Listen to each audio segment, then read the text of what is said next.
U.S. President Barack Obama has wrapped up his visit to Cuba. It was a busy three-day stay that included a meeting with Cuban President Raul Castro, a speech, and a bit of sports diplomacy. Park Ji-won has a wrap-up of the historic trip. The first sitting U.S. president to visit Cuba in 88 years made up for lost time, packing a lot during his stay on the island. President Obama's last hours in Cuba were spent watching a baseball game, a sport with which both countries share a common passion. Obama sat with Cuban President Raul Castro for the game between the Tampa Bay Rays and the Cuban national team. Cuban citizens found it hard to contain their excitement about the visit. This has a special meaning for us with regards to Cuban U.S. relations. It is very important for us. Earlier in the day, Obama made the first ever live broadcast speech to the Cuban people at Havana's Grand Theater. He said by renewing relations with Cuba, he hopes to bury the last remnant of the Cold War. Why now?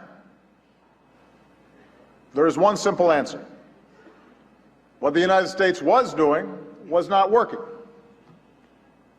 We have to have the courage to acknowledge that truth. A policy of isolation designed for the Cold War made little sense in the 21st century.